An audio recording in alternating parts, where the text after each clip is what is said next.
நம்ம இலக்கியாவை ஜெயிலேருந்து வெளியே கொண்டு வர நம்ம இலக்கியா குற்றவாளியில் நிர்பராதி தான் அப்படின்னு கோர்ட்டில் நிரூபிக்க நம்ம கௌதம் சருக்கு ஒரு வாரம் அந்த ஜட்ஜம்மா எனக்கு டைம் கொடுத்தாங்க. ஆனால் எனக்கு அவ்வளோலாம் தேவையே இல்லை, எனக்கு ஒரே நாள் போதும் அப்படின்ற மாதிரி நம்ம கௌதம் சாரும் வசத்தும் இன்னைக்கான எபிசோட்லேயே பாதி உண்மைக்கு மேலே வந்து கண்டுபிடிச்சிட்டாங்க. அதுவும் ஆதாரத்தோட. அந்த ஆதாரத்தை காட்டினாலே இந்த அஞ்சலியும் இந்த பைரவியும் இவ்வளோ பெரிய ஃப்ராடுத்தனம் பண்ணியிருக்காங்களா அப்படின்னு கோர்ட்டில் எனக்கு எல்லாரும் வந்து ஆச்சரியப்படுவாங்க. அதே சமயத்தில் நம்ம கௌதம் சார் எனக்கு இதோட வந்து நிற்கக்கூடாது, கண்டிப்பாக கோர்ட்டில் இந்த முறை ஜட்ஜமாக வந்து தீர்ப்பு கொடுத்தே ஆகும் அப்படின்ற மாதிரி வந்து சொல்லியிருக்காங்க. அதனால் இந்த ஏரியங்களை எனக்கு இலக்கிய வெளியே வந்தே ஆகணும் அப்படின்னா நம்ம சைடு ஸ்ட்ராங்காக இருக்கணும் அப்படின்ற மாதிரி நம்ம கௌதம் சார் எனக்கு முடிவு பண்ணுறாங்க. அதுக்காக எனக்கு இன்னும் பாக்கி இருக்கிறது இந்த ஆறுமுகம் தான். இந்த ஆறுமுகம் எனக்கு இந்த அஞ்சலி பணத்தை கொடுத்து போலியாக வந்து சாட்சி சொல்ல வச்சிருக்கா. அதனால தான் அந்த ஆறுமுகம் எங்கே போனால் என்ன ஆனான்னு ஒன்றுமே வந்து தெரியல, நாங்கள் மறுபடியும் தேடி பார்க்குறோம் அப்படின்ற மாதிரி சொல்லிட்டு நம்ம இலக்கிய கிட்ட சொல்லிட்டு நம்ம வசந்தம் நம்ம கௌதம் சாரும்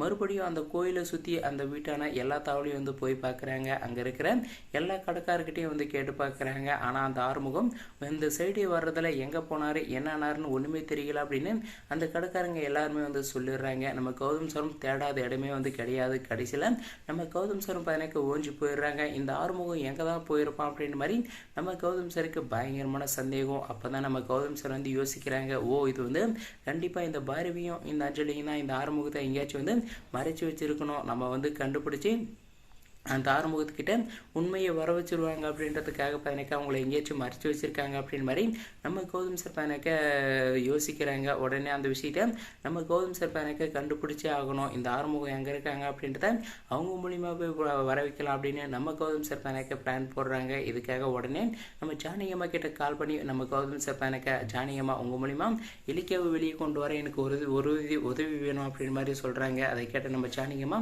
என்ன கௌதம் உதவினாலும் சொல்கிற, நீ என்ன செய்யணும்னு மட்டும் சொல்லு, நான் செய்கிறேன் அப்படின்னு மாதிரி நம்ம ஜானகியம்மா வந்து சொல்கிறாங்க. உடனே நம்ம கௌதம் சாரும் இதோ பாருங்கம்மா, இந்த பைரவியும் இந்த அஞ்சலியும் அந்த ஆறுமுகத்தை எங்கேயோ வந்து மறைச்சு வச்சுருக்காங்க, அது எங்கே அப்படின்றத நான் கண்டுபிடிச்சே ஆகணும், அப்போ தான் இலக்கியாவை வெளியே கொண்டு வர மிக உதவியாக இருக்கும் அப்படின்னு நம்ம கௌதம் சார் வந்து சொல்கிறாங்க. சரி என்ன பண்ணணும் அப்படின்னு சொன்ன உடனே நம்ம கௌதம் சார் எனக்கு நான் சொல்கிற மாதிரி செய், அந்த அஞ்சலியும் அந்த பைரவியும் இருக்கிற தவளை ஃபோன் பேசுகிற மாதிரி வந்து போ, அந்த இடத்துல போயிட்டு நான் வந்து ஆறுமுகத்தை கண்டுபிடிச்சிட்ட மாதிரி சொல்கிறேன், நீ வந்து என்னது ஆறுமுகம் இருக்கிற இடத்த வந்து கண்டுபிடிச்சிட்டியா, ஆறுமுகத்தை வந்து பிடிச்சிட்டியா அப்படின்னு மாதிரி ஷாக்காக வந்து கேளு. அதை கேட்ட உடனே அவங்க வந்து ஷாக் ஆகுவாங்க. அதே சமயத்தில் பார்த்தீங்கன்னாக்கா உடனே அந்த ஆறுமுகத்தை அவங்க எங்கே கடத்தி வச்சுருக்காங்களோ எங்கே தங்க வச்சுருக்காங்களோ அங்கே பார்த்தீங்கன்னாக்கா போவாங்க. நான் பின்னாடியே ஃபாலோ பண்ணிட்டு போயிட்டு இந்த ஆறுமுகம் இருக்கிற இடத்த கண்டுபிடிச்சிடறேன் அப்படின்னு மாதிரி நம்ம கௌதம் சார் சொல்லிவிட்டு அதே மாதிரி பார்த்தீங்கன்னாக்கா இந்த பைரவியும் இந்த அஞ்சலியும் போன பின்னாடியே வந்து போகிறது மட்டும் இல்லாமல் அந்த ஆறுமுகம் இருக்கிற இடத்த